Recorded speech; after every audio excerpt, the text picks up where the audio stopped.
सोलापूर जिल्ह्याच्या सर्वांगीण विकासासाठी जिल्हा नियोजन समितीच्या माध्यमातून विविध विकासात्मक कामांसाठी मोठ्या प्रमाणावर निधी शासकीय यंत्रणांना उपलब्ध करून देण्यात येतो।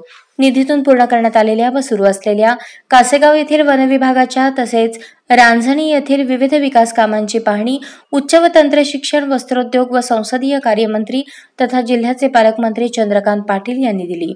तसेच रांजणी येथील पशुवैद्यकीय दवाखान्याचे काम अपूर्ण असल्याने ते काम त्वरित पूर्ण करावे अशा सूचना त्यांनी यावेळी दिल्या।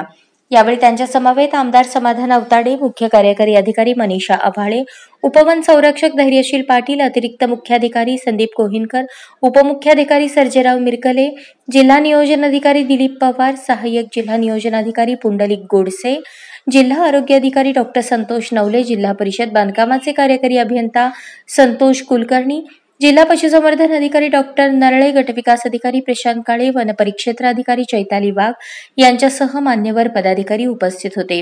दरम्यान पालकमंत्री चंद्रकांत पाटील यांनी कासेगाव तालुका पंढरपूर येथे अटल आनंद घनवन प्रकल्पांतर्गत तयार करण्यात आलेल्या रोपवनाची व रोपवाटिकेची पाहणी केली।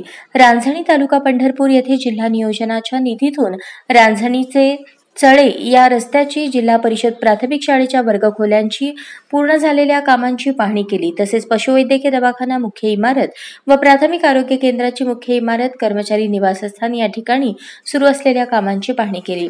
यावेळी पालकमंत्री पाटील यांच्या हस्ते कासेगाव रोपवनामध्ये वृक्षारोपणही करण्यात आले।